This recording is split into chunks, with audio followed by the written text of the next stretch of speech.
mbokki Sénégal yegg si leen ak jàmm ci seen bloc d'information la totale bu talaata fukki fan ak juróom-benn ci weeru mars ci atum 2021 tey nag mbokk yi li ñu war a waxtaanee mooy réewub Sénégal nun koy gouverner ban modèle mooy bi ci gën xam nañ ne Sénégal démocratie la ñuy woote wante ndax démocratie googee niñ koy wootee noonu lañ koy dundee nan lañ ci war a andi ci ay joyanti nan la ñu war a mën a def ba képp koo xam ne yaa ngi ci biir réew mi démocratie googu ñuy wootee mu nekk tamit loo xam ne yow di nga ci mën a gis sa bopp loolu la ñu war a andi ab waxtaan tey ci seen bloc d'information la totale suñuy gan di Ibrahima Mbengue nekk sociologue nekk kii ku xelam màcc lu yëpp lu jëm ci mbirub société nekk tamit écrivain mën nañ jàpp loolu ndax am na téere gu mu bind ti wax tamit ci doxalinu réew mi monsieur Mbengue maa ngi lay ziar la dalal di jàmm.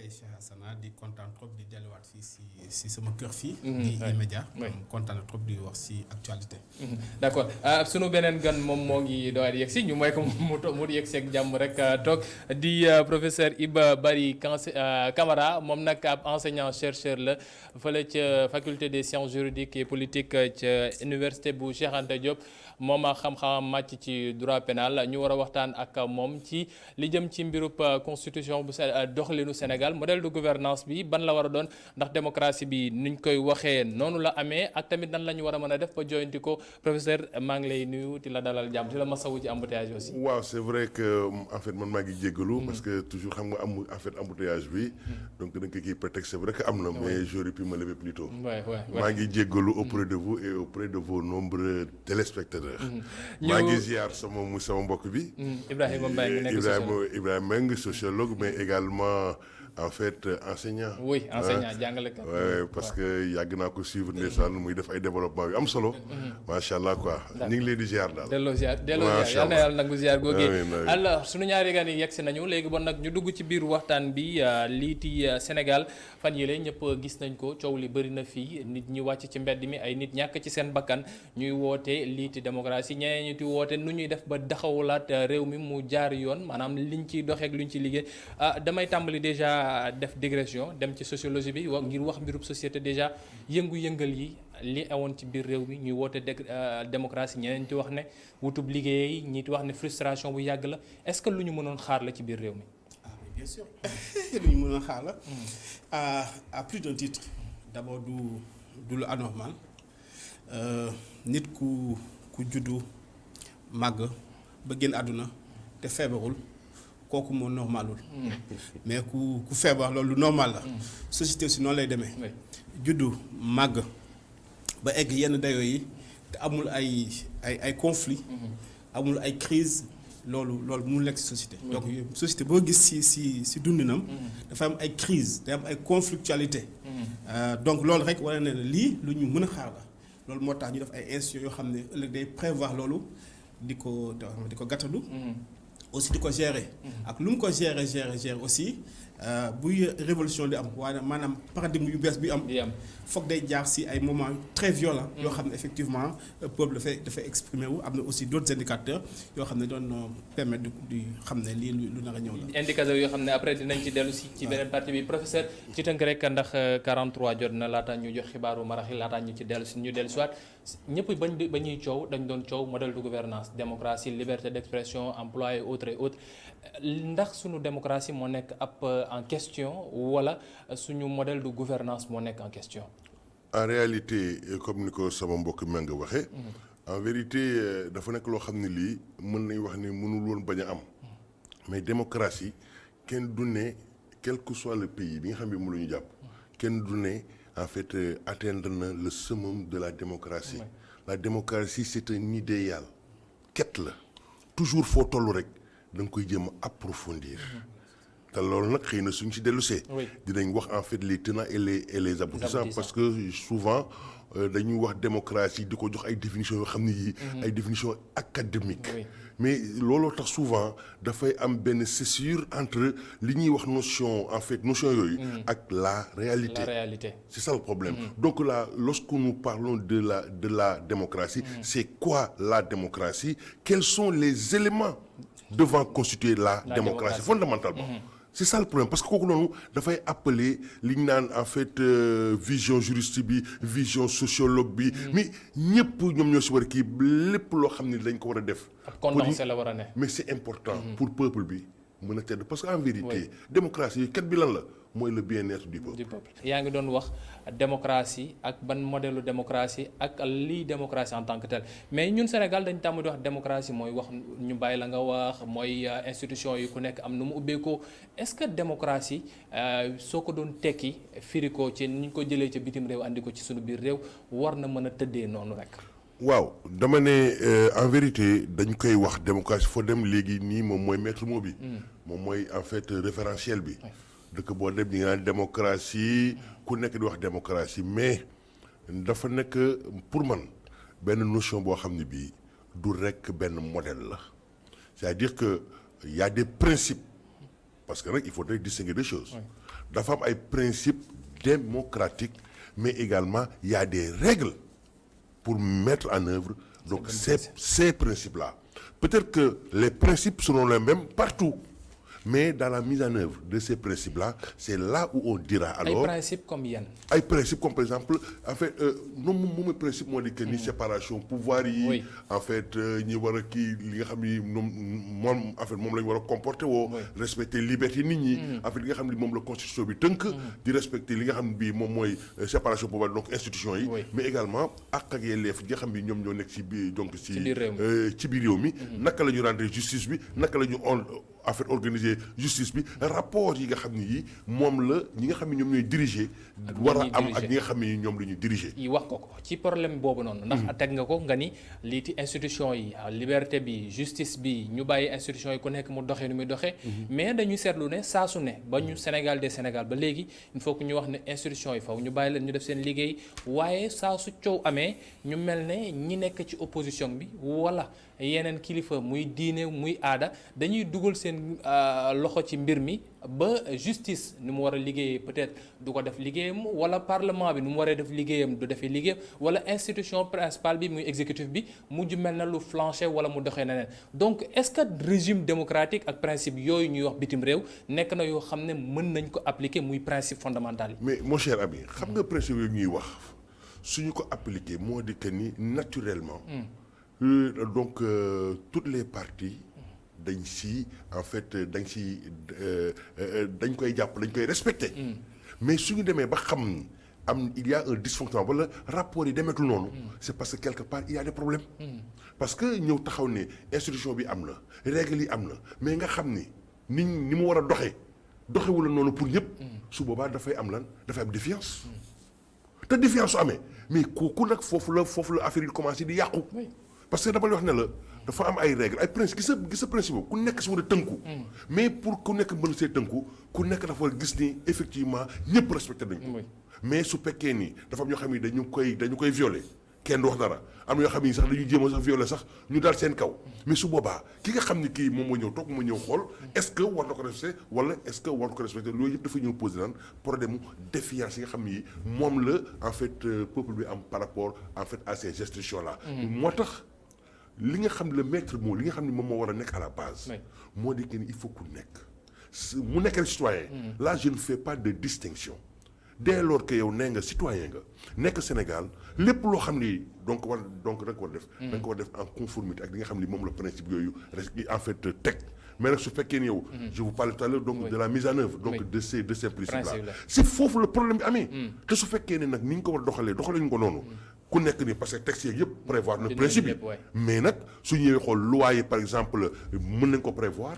mais dama lay wax ne la application bi parce que yaa ngi doon wax sànq naan l'esprit et la lettre. mais ñoo xam ne ñii yow dañ ne benn loi la mais ni ñu koy appliquer kii bokkul ak ni ñu koy appliquer keneen. mais su boobaa mais défiance la.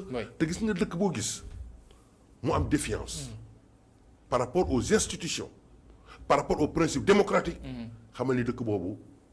lendemain yu sombre leer. principe démocratique yi wax na ko nee na li jëm ci mbirub séparation pouvoir yi liberté individuelle yi ñu respecté ko rapport gouvernant gouverné waaye suñ nekkee ci réew boo xam ne mën nañoo jàpp ne su fekkee daa am exécutif am tamit législatif ak judiciaire mën nañu wax ne am na beneen quatrième pouvoir mu nekk pouvoir théocratique bi peut-être mooy entre kilifa diine yi kilifa aada yi ak ñeneen ñoo xam ne ñoo ngi ci biti est-ce que principe yooyu du nekk loo xam ne day faussé par rapport ak ñun suñu réew nu ñuy dundee.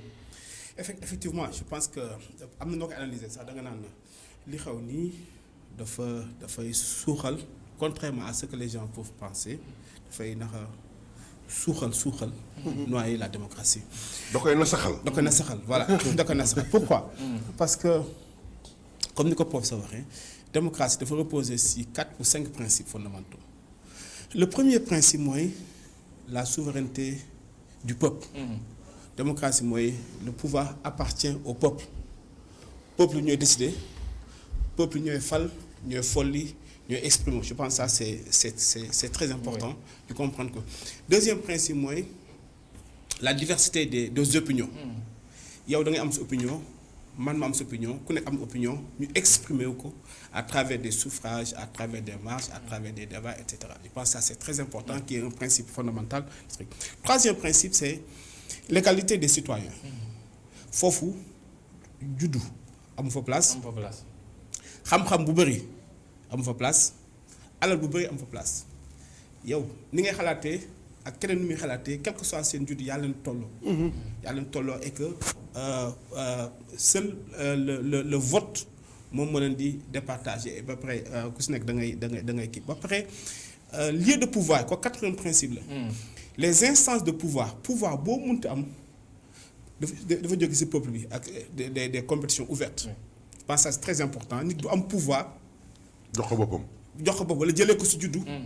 wala jëlee ko ci daraja jëlee ko pouvoir boo mënti am muy président muy loo mënti doon pouvoir yooyu dafa nekk pouvoir yoo xam ne qui sont issus d'élections transparentes. moom moo war a nekk ci sa kaw. waaw moo nekk ci kaw dafa moom moo réguler le jeu démocratique. institution wala instance yi nga xam ne ñoo nekk en compétition. wala ñoom ñooy nekk ay contre pouvoir yëpp. instance yooyu dafa war a nekk instance yoo xam ne qui sont issus du jeu démocratique en lui-même. pas beneen jeu. wala pas beneen daraja wala pas parce que sinon dafay indi ce qu'on appelle l'absolutisme. Parce que la concentration des pouvoirs loolu mooy beneen principe de la démocratie. nit warul concentré wu ay pouvoir. warul yore lépp. waaw warul am pouvoir religieux qui est issu du social. ou de la sphère privée. boole ko ak un pouvoir politique bi nga xam ne c'est un jeu démocratique. ñaari pouvoir yi bu dajee automatiquement le jeu démocratique est faussé te instant bi duñ fi ñu jëm noonu déjà la souveraineté du peuple. Le peuple souverain s'exprime librement et toutes les décisions qui sont prises doivent être des décisions issues de la manifestation du peuple. De la volonté du peuple. La volonté du peuple. ñoom ñoo exprimer wu et le pouvoir suit. Aucune autre instance, aucun autre pouvoir ne peut se substituer à la volonté du peuple. Quand un pouvoir se substitue à la volonté du peuple, il n'y a plus de démocratie. Quand maintenant il y a une confusion des pouvoirs entre le religieux et le non religieux, on dérive vers ce qu'on appelle l'absolutisme. yaa ngi wax absolutisme. confusion bi entre religieux bi privé bi public bi. yooyu yëpp. mais suñu xamee ne suñu cosaan. ñun pouvoir religieux bi daf fi nekk loo xam ne daf fi ancré. moo fi jiitu sax mën nañu wax lii te démocratie bi. est-ce que donc ba ñu importer démocratie mënuñu woon réécrire parce que lii ñu bëgg doxalee forme démocratie bi kay principe normal yi ak li ñuy am bon c'est tout à fait différent. absolutisme boobu ngay wax moom moo fiy nekk ak leneen loo xam ne peut-être on sait pas comment le nommer. boo gisee ce jeu là bu amee par exemple 2 choses lay indi. soit day rey le religieux wala mu rey la démocratie day rey le religieux parce que dafay amener ce qu'on appelle le carriérisme politique du religieux. Le religieux day dugg dans la compétition parce que la démocratie c'est un jeu de compétition. Qui est un jeu ouvert et un jeu égalitaire. Donc de 2 choses l'une, soit le religieux mu sol manteau politique mu dugg dans la compétition qui est ouverte. Exposé égalitaire mu ne le carriérisme religieux ou bien mu rey la démocratie c'est-à-dire ñu delloo religieux tout son pouvoir avec des pouvoirs qui sont politiques et en ce moment-là c'est la démocratie qui est menacée. Donc les deux ne peuvent pas aller ensemble. Soit on est dans un régime théocratique absolutiste où les pouvoirs sont concentrés entre les mains d'une personne, où la sphère privée et la sphère publique se confondent, n'est-ce pas? Ou bien on est dans un jeu démocratique. Les jeux démocratiques, comme nous le disons, dafa am ay principes. Le premier principe mooy la souveraineté appartient au peuple. C'est-à-dire aujourd'hui ñi bu ñu génnee manifester représentant tout le peuple, la décision qui est issue de ça, on dit la décision du peuple. Pas de la médiation d'une personne qui serait titulaire ou bien détentrice d'un pouvoir incarné. dans la démocratie il y a pas de pouvoir incarné les pouvoirs sont désincarnés les pouvoirs c'est des pouvoirs yoo xam ne dañu la ko abal yow incarné wu alors que le pouvoir religieux c'est un pouvoir incarné deuxième principe mooy amul disons les privilèges de naissance existent dans le jeu démocratique égaux en libre et en droit. En droit, c'est-à-dire le jeu il est ouvert. Donc aujourd'hui, c'est à quoi on assiste aujourd'hui par rapport à li fi xew. Moi c'est-à-dire aujourd'hui on a une confiscation. Il y a une dérive sociale buy am na parce que si on implique les religieux à ce niveau-là. Et surtout après des manifestations populaires. La conséquence c'est quoi? C'est le pouvoir religieux vient se substituer à ces manifestations-là populaires et maintenant tend à être un autre pouvoir. Et alors que warul woon en fait je parle pas dans un jeu démocratique normal. Dans un jeu démocratique normal, tous les pouvoirs, même les pouvoirs de régulation, parce que les marabouts sont des régulateurs sociaux mais pas politiques. Régulateurs sociaux des conflits sociaux mais pas des conflits politiques. Dès lors qu'on peut dissocier le social et le politique. Parce que le champ politique c'est un champ de compétition. C'est un champ de compétition yow tey Assana da nga créer ce parti politique jëm aller vers les suffrages etc.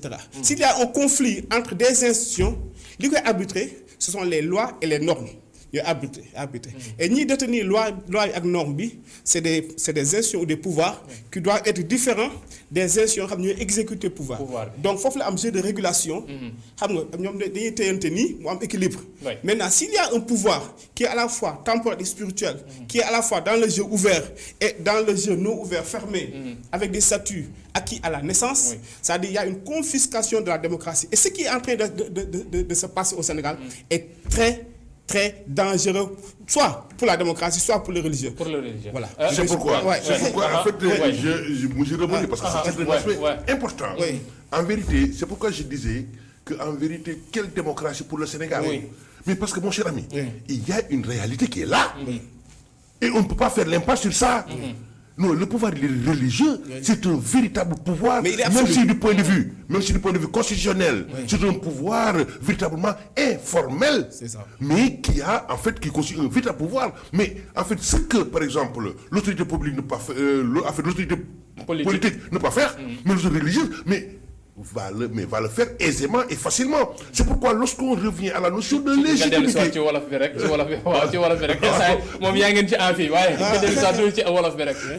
Mais je dis que léegi su fekkee ni en fait dellu si waat nañu rek si nga xam ni moom mooy nekk ci suñu réalité.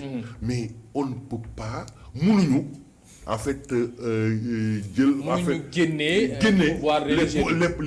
pouvoir religieux par rapport ak suñu démocratie boo tax ma leen suñu démocratie il faut ñu repenser ko. C'est vrai que li nga wax ni mon cher Mbengue non am na kooku moom mooy modèle en fait modèle académique de la notion donc de démocratie mais nag il nous faut adapter en fait ces principes-là par rapport à nos réalités.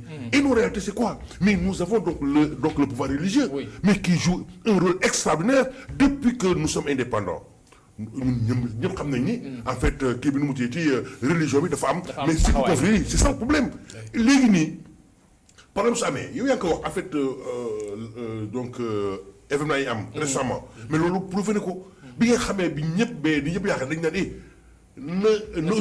waaw nañ wax te bi ñu waxee affaire yi ça c'est apaisé te ce n'est pas la première fois et je suis sûr que ça ne sera pas la première et dernière fois ci mbir moom oui du lu yees Sénégal saa su fi coow amee kilifa diine yi wala kilifa aada yi dañuy wax waaye tamit waa mbedd mi maanaam la population en tant que telle aussi ñoom ñooy njëkk wax ndax ñoom ñooy njëkk génn ci mbedd mi yenn saa yi ñoo ciy bàyyi seen bakkan est-ce que jeu politique bi jeu démocratique ni mu ko woowee ak norme yeeg yi si war a am ak principe yooyu yëpp c'est il vaut pas ñu réformer ko sinon ni mu ko waxee peut-être dinañu summi yëre pouvoir religieux bi wala pouvoir politique bi maanaam exécutif bi wala ñeneen ñi ñu summi seen yére te loolu ce serait peut-être pas bien pour notre démocratie en tant que tel. En tout cas de cause en fait le pouvoir religieux n'a pas encore franchi le Rubicon même su fekkee ni dernière élection yi am na benn parti boo xam bi parti éminemment en fait religieux la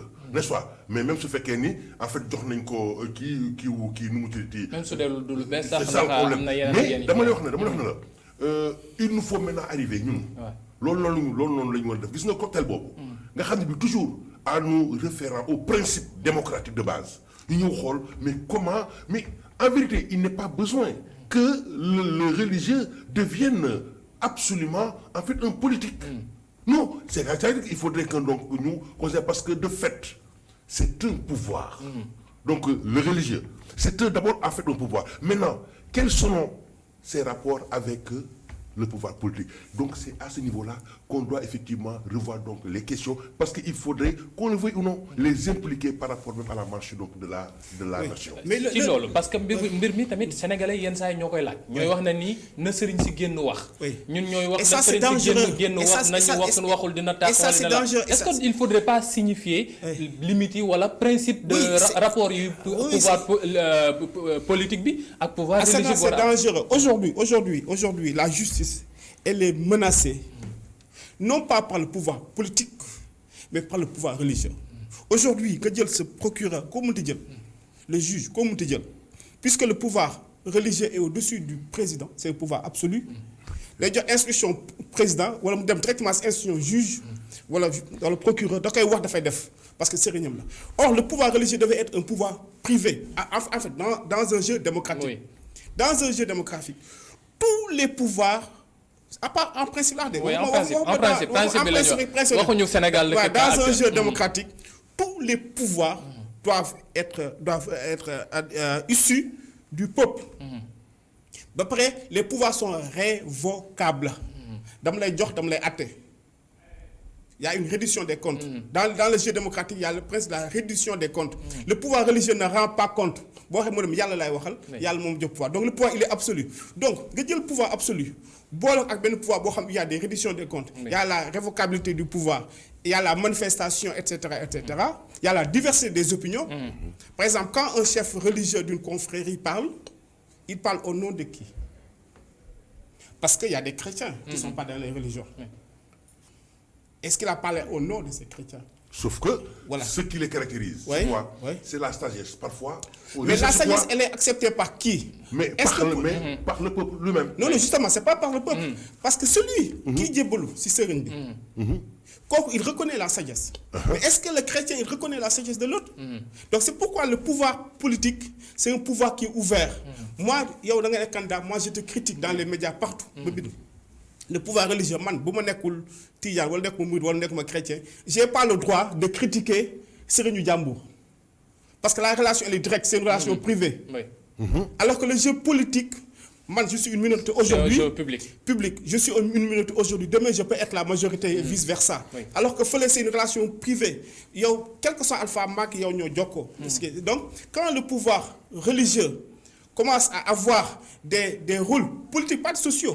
Parce que rôles sociaux c'est différent. Régulateurs sociaux c'est quoi? C'est deux personnes en conflit ñuy reyante. Ça c'est des rôles sociaux des régulateurs sociaux mais pas des régulateurs politiques. Les régulateurs politiques n'est-ce pas ce sont des institutions politiques n'est-ce pas issues de la masse populaire. Vox populi.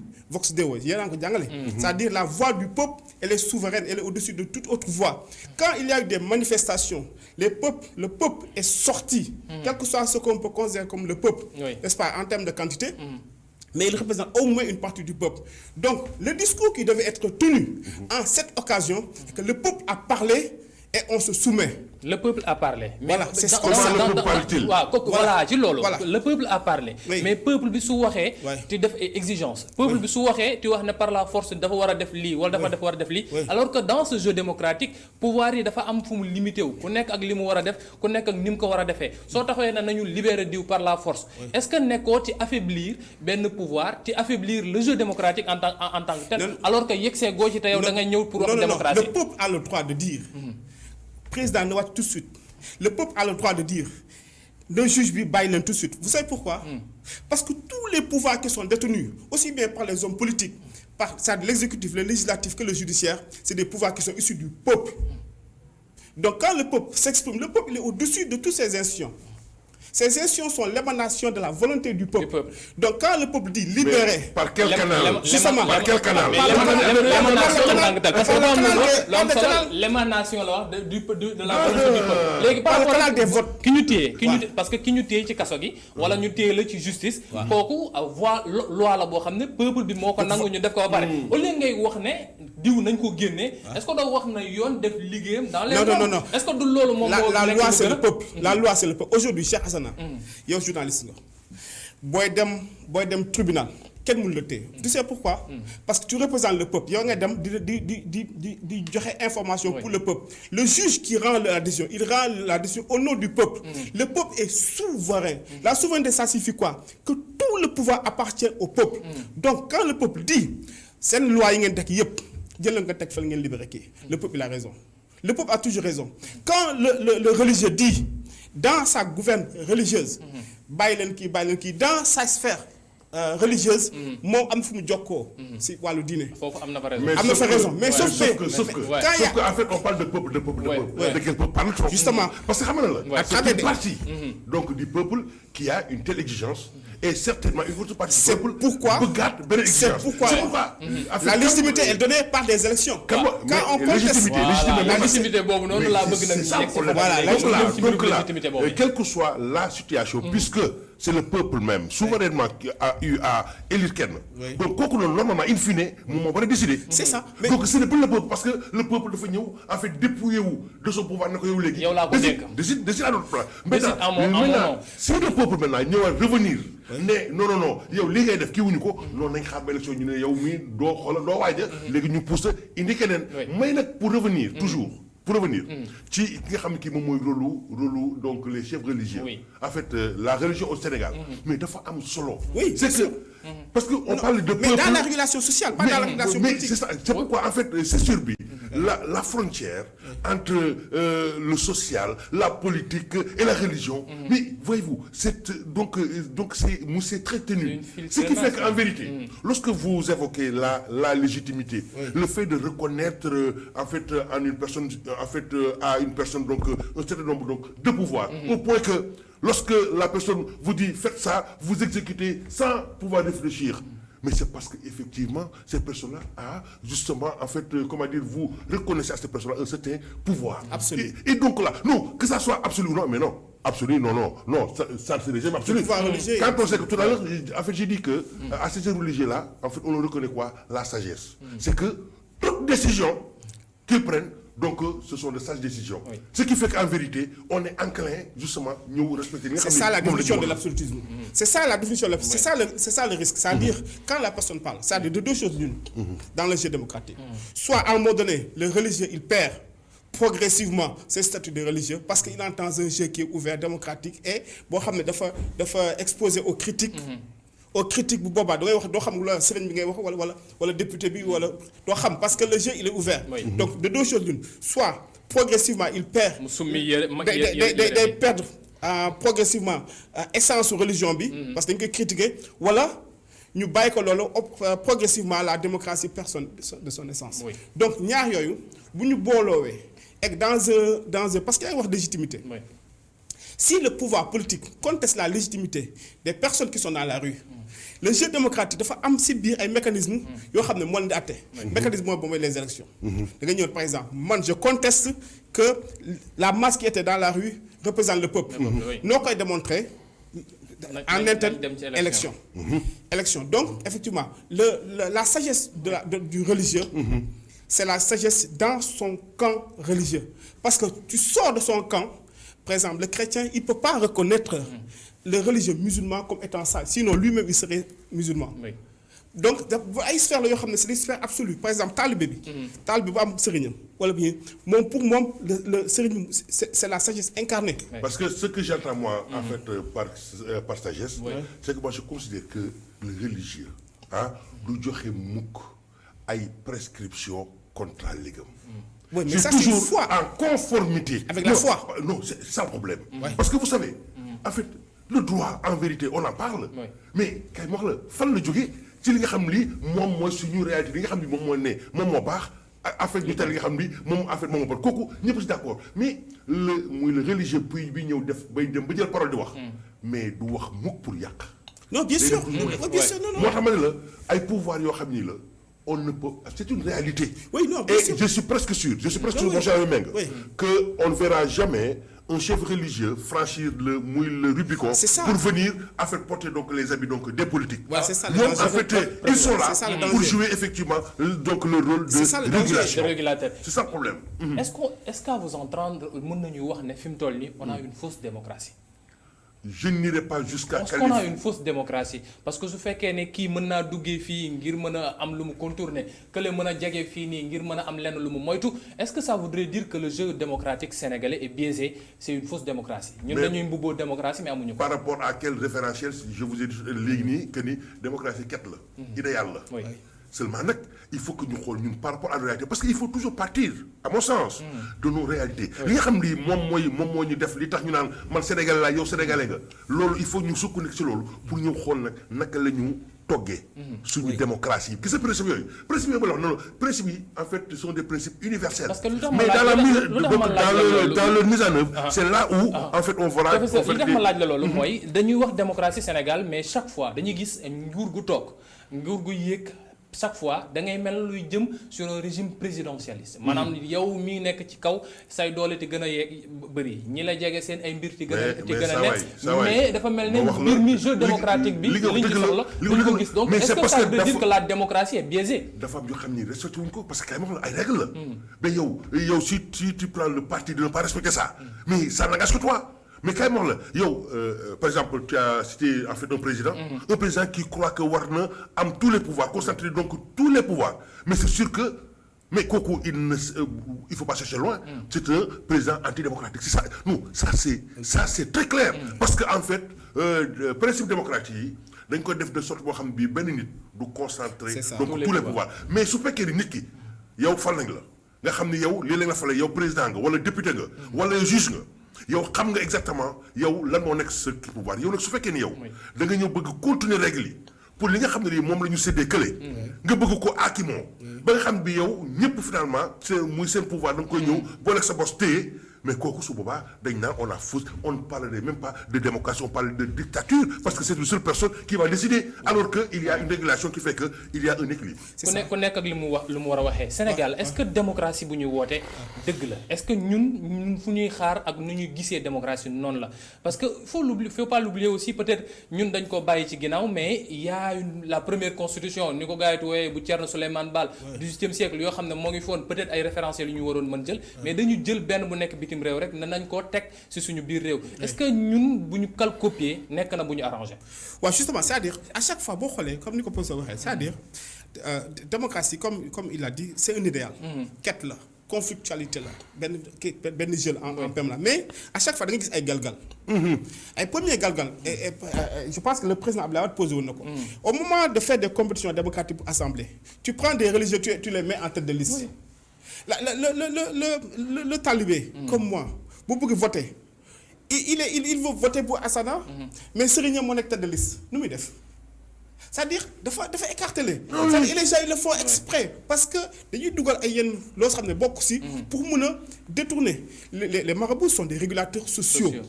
Quand le peuple a besoin de souffrir, il s'adresse pour sauver le peuple. Pour sauver le peuple. Mais ça, c'est dans le cadre d'une crise particulière et par rapport à un événement particulier et pour leur peuple. C'est des régulateurs sociaux. Oui. Mais les politiques veulent en faire des régulateurs politiques. C'est-à-dire, yow boo demee ba nekk si chat bi. Peuple yóbbu la ba sa dernier retranchement nga dem oote fële wàllu. Les politiques ñu ñëw empêcher le peuple de s'exprimer. Il y a une confiscation de la voix populaire. Oui. Et ça c'est fausser le jeu démocratique. Oui. Quand tu c'est une escroquerie politique. Quand tu t'adresses à la nation, qu'est-ce que tu dois dire? Je vous ai entendu. Vous représentez pour moi le peuple, vous avez des revendications qui sont légitimes. Je pense que les revendications sont légitimes. Donc je prends en compte tel point tel et point final.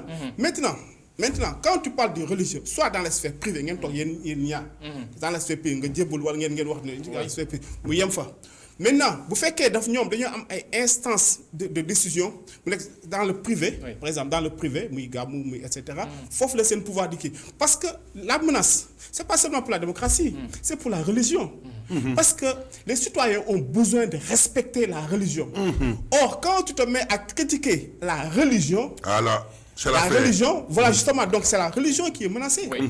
Quand tu dis, oui, je vous ai écouté, etc., dans en politique amul ñaan. En politique amul ñaan.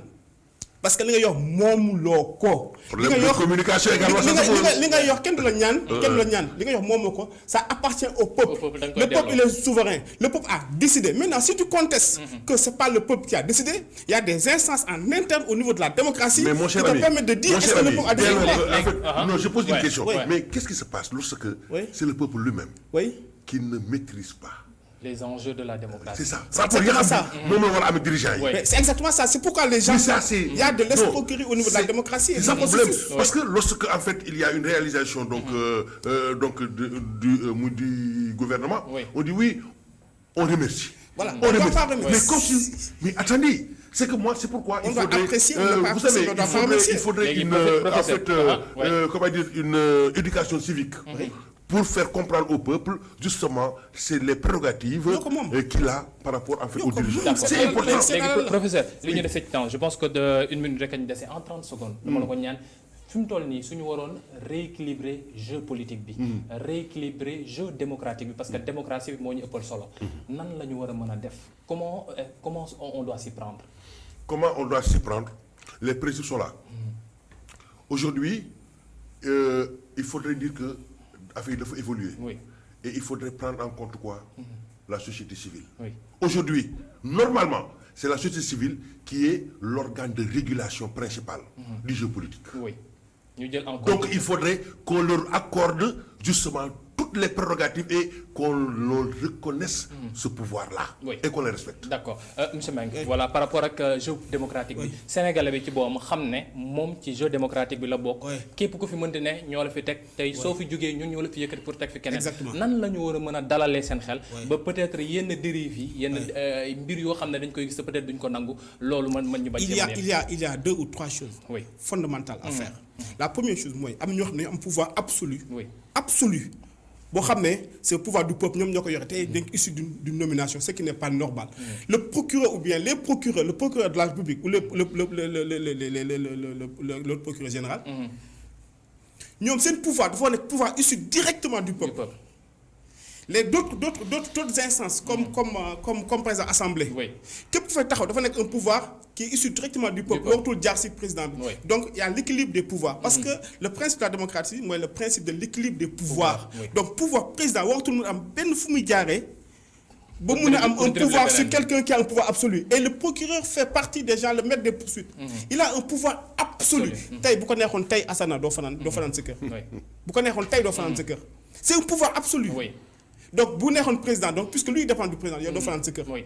Donc il peut éliminer indirectement ou directement tout candidat. Et ça la première décision à faire c'est la césure entre le procureur le procureur général etc. Et l'exécutif. Et l'exécutif. Et là aussi, il y a aussi en fait, à tous travailler dans ce sens. oui souvent c'est important. ci tënk rek parce que war waxtu journal bi maa ngi jégalu. ñu koy sant bu baax di leen gërëm professeur Iba Barry Camara nekk enseignant chercheur fële ci université Cheikh Anta Diop bu Dakar spécialiste ci lépp lu jëm ci biir constitution waaye tamit ci droit pénal ak kiiti Ibrahima maa ngi nekk enseignant écrivain ak tamit sociologue ñu defal ñu ab cours magistral ci lii démocratie ak tamit nan la ñu war a mën a def ba jeu bi équilibré sénégalais yi mën cee gis seen bopp xam ne ñoo ko moom waaye tamit ñi ñu jiite xam ne dafa am loo xam ne dañ leen ko dénk te am na yoon bu ñu war a mën a jaar ngir mën a def lépp mesdames et messieurs merci beaucoup